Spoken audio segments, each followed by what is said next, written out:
Hello नमस्कार दोस्तों। आप सभी लोग कैसे हैं? आप सभी लोग अच्छे होंगे। आज दोस्तों बात करते हैं फिजिक्स की, जो क्लास 12 की फिजिक्स, और जो इसमें एक चैप्टर है विवर्तन।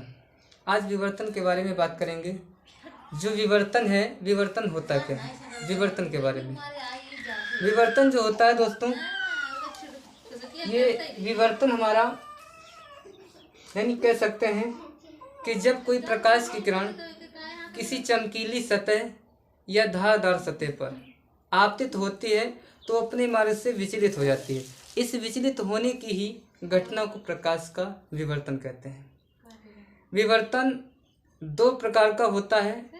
नंबर 1 फ्रेनेल विवर्तन, नंबर 2 फ्राउनहोफर विवर्तन। फ्राउनहोफर विवर्तन दूसरा टाइप्स होता है। पहले विवर्तन की बात करते हैं, फ्रेनेल विवर्तन की। इसमें फ्रेनेल विवर्तन क्या होता है? इसमें ये कहते हैं कि पर्दे से, या हम ये कह सकते हैं कि प्रकाश स्रोत और पर्दे के बीच की दूरी सीमित हो। प्रकाश स्रोत और पर्दे की दूरी सीमित हो तो इस विवर्तन को फ्रेनेल विवर्तन कहते हैं। दूसरा जो होता है वो होता है फ्राउनहोफर विवर्तन।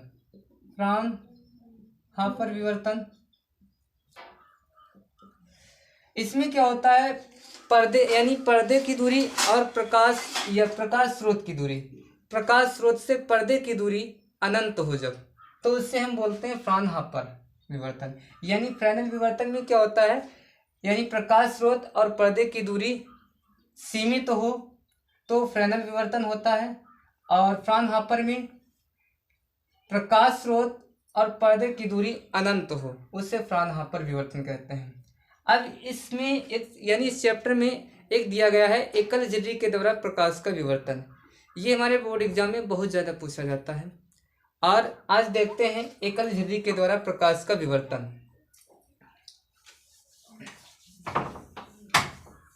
अब इसमें अगर देखें, इसका ग्राफ पहले देखेंगे।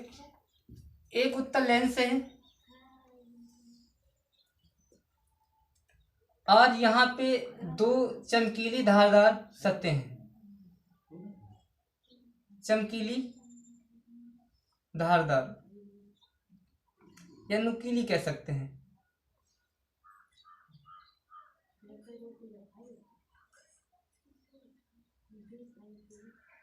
अब ये एक प्रकाश स्रोत है एस, यहां से प्रकाश की किरण चलना प्रारंभ करती है।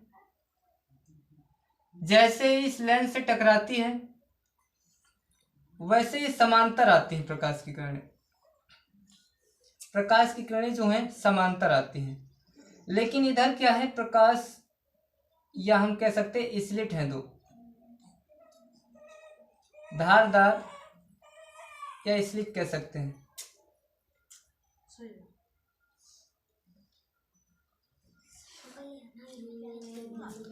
इस बिंदु पर जैसे ही आपतित होते हैं या जैसे ही इस बिंदु पर धारदार पृष्ठ पर जैसे ही टकराते हैं, और इधर एक उत्तल लेंस होता है और ये आती इसके समांतर ही, तो इधर एक पर्दा है, ये इसे पर्दा बोलते हैं। ये पी बिंदु होता है, ये पी है। प्रकाश की किरण को सीधे जाना था, प्रकाश की किरण को सीधे जाना था इस हिसाब से, लेकिन ये सीधे ना हो करके इस धारदार नुकीली या चमकीली सतह से टकराई और ये कैसे हो गई, इस पी बिंदु पर आ गई, इस पी बिंदु पर पहुंच गई। इससे भी प्रकाश की किरण पी बिंदु पर पहुंची।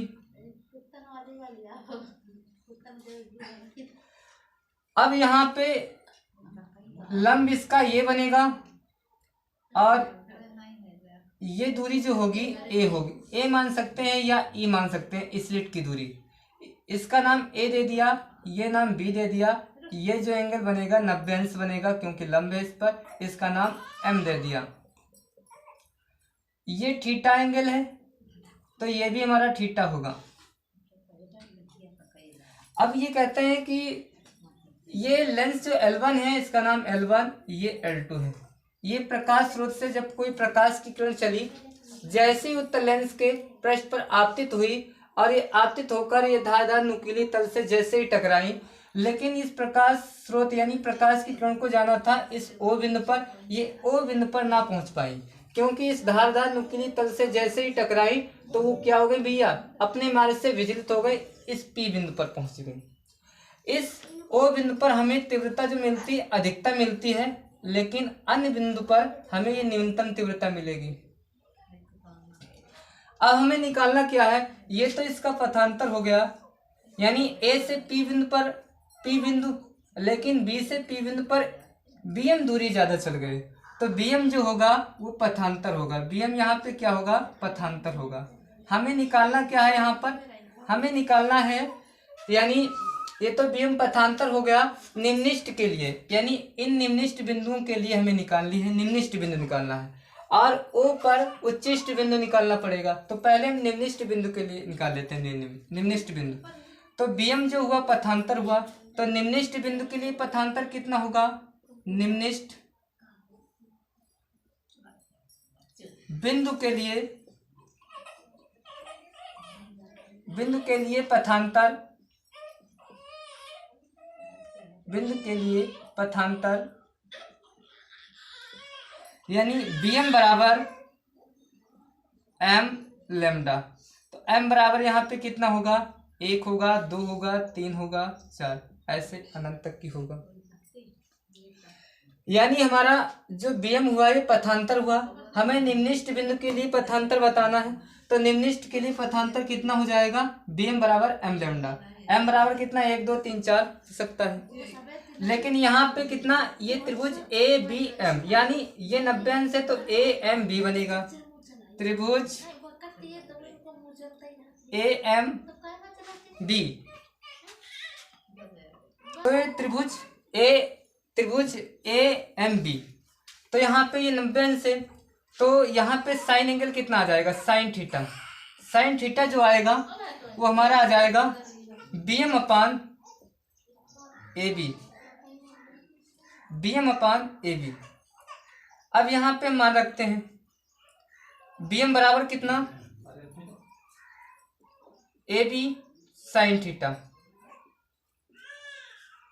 AB का मान कितना दिया गया है, E दिया गया है। E जो है यहाँ पर स्लिटों के बीच की दूरी है, तो E साइन थीटा। ये समीकरण हमारी 1 थी, इसका नाम 2 दिया, समीकरण 2। अब यहाँ पे ये कहेंगे कि समीकरण 1 व 2 को बराबर करने पर, समीकरण 1 व 2 से 1 कितनी है, BM बराबर m लैम्डा, 2 कितनी है, BM बराबर E साइन थीटा। BM का मान, ये BM की जगह समीकरण 2 में रख देते हैं, तो ये बन जाएगा m लैम्डा बराबर E साइन थीटा। तो साइन थीटा की वैल्यू कितनी आ जाएगी, m लैम्डा अपान E। अब यहाँ पे बोलेंगे यदि साइन थीटा बहुत छोटा हो, या ये कह सकते हैं थीटा बहुत छोटा हो। जब थीटा बहुत छोटा होगा तो यहाँ पे थीटा एंगल रखें, थीटा बराबर m लैम्डा अपान E। हमें निकालना क्या है, प्रथम निम्निष्ट, यानी निम्निष्ट बिंदु के लिए पथांतर निकालना है, पथांतर। तो प्रथम निम्निष्ट के लिए कितना हो जाएगा, प्रथम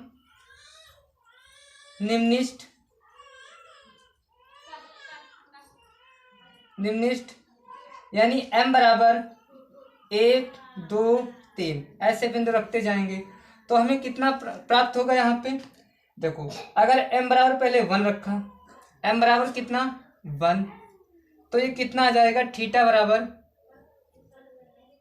यहाँ पे रखेंगे m की जगह पे 1, तो कितना आ जाएगा, लैम्डा अपान E। ये प्लस माइनस में लिखते हैं। फिर जब हम 2 रखेंगे तो ये कितना आ जाएगा, ये थीटा 1 मान लेंगे, इसे कितना, थीटा 2 बराबर, ये 2 प्लस माइनस 2 लैम्डा अपान E। ऐसे हम दूरियां लिखते जाएंगे, यानी जो हमारे पथांतर आएंगे, यानी ये कह सकते हैं कि जो प्रथम निम्निष्ट बिंदु के लिए पथांतर आएगा वो हमारा कितना, यानी प्लस माइनस लैम्डा अपान E, दूसरा प्लस माइनस 2 लैम्डा अपान E।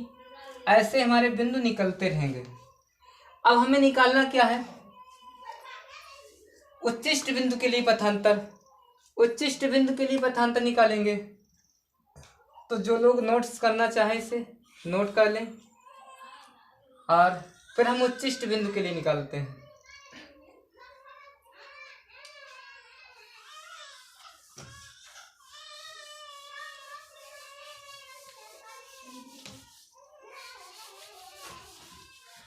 अब उच्चिष्ट बिंदु के लिए यहाँ पे लिखेंगे उच्चिष्ट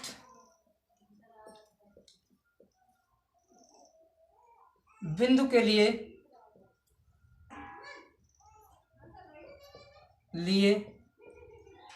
पथांतर। उच्चिष्ट बिंदु के लिए पथांतर क्या होता है, Bm बराबर 2n+1 लैम्डा अपान ई। 2e ई नहीं होता, यहाँ पे 2 होता है, लैम्डा अपान 2। तो पथांतर यानी उच्चिष्ट बिंदु के लिए पथांतर जो है Bm बराबर 2n+1 लैम्डा अपान 2। इसमें n बराबर 0, 1, 2, 3 ये बिंदु रख सकते हैं।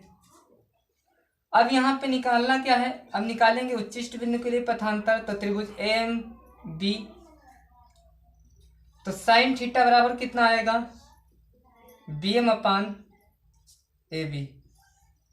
तो साइन थीटा यानी Bm का मान कितना आ जाएगा यहाँ से, AB साइन थीटा। इससे ये समीकरण हमने 3 मान ली, और इससे कितना 4। अब यहाँ पे समीकरण 3 को 4 में रखने पर यहाँ पे लिखेंगे समीकरण 3 को 4 में रखने पर तो ये कितना बन जाएगा, Bm की जगह पे रख देंगे तो 2n+1 लैम्डा बटे 2 बराबर AB का मान रख दिया E साइन थीटा। तो यहाँ पे साइन थीटा की वैल्यू कितनी आ जाएगी, 2n प्लस लैम्डा बटे 2e। अब यहाँ पे हमें उच्चिष्ट बिंदु के लिए निकालना है पथांतर। उच्चिष्ट बिंदु निकालेंगे, वो उच्चिष्ट बिंदु कैसे प्राप्त करेंगे, यहाँ पे बोले थीटा यदि बहुत छोटा हो, जब थीटा बहुत छोटा होगा तो इसकी जगह पे कितना लिखेंगे, थीटा बराबर 2n+1 लैम्डा बटे 2e। तो यहाँ पे हम पहले निकालेंगे, इसमें रखेंगे n बराबर 1, फिर 2, फिर 3, यानी प्रथम उच्चिष्ट बिंदु निकालेंगे। तो प्रथम उच्चिष्ट बिंदु जब निकालेंगे तो कितना आएगा, यहाँ पे जब हम n बराबर कितना रख दें, 1 रख दें, n की जगह पे 1 रखेंगे तो हमारा प्रथम उच्चिष्ट। अब ये ग्राफ साफ कर रहे हैं।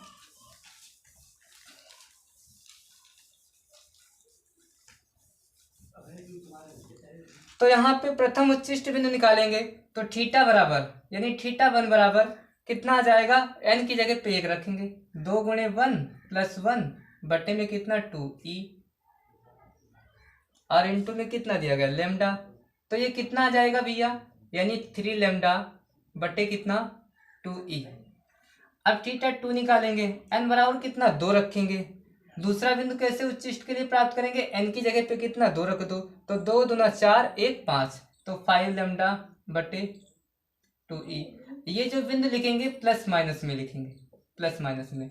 तो हम यहाँ पे जो हमने उच्चिष्ट पॉइंट निकाले वो कैसे निकाले, 3 लैम्डा अपान 2e, प्लस माइनस में 5 लैम्डा अपान 2e, और प्लस माइनस में अब यहाँ पे n बराबर 3 रखेंगे, 6 7 हो जाएगा, तो 7 लैम्डा बटे 2e। ऐसे हम बिंदु उच्चिष्ट के लिए प्राप्त करेंगे। तो दोस्तों ये बोर्ड एग्जाम के लिए बहुत ही इम्पोर्टेंट है, एकल झिल्ली के द्वारा प्रकाश का विवर्तन। और सभी लोग अपने बोर्ड एग्जाम की बेहतर तैयारी करने के लिए इस वीडियो को जरूर देखना। और सभी दोस्तों से यही गुजारिश है कि मैं मेहनत कर रहा हूँ, सिर्फ क्या है मेरे इस वीडियो को ज़्यादा से ज़्यादा लाइक करना और सब्सक्राइब करना। जल्द ही अगले वीडियो में आएंगे।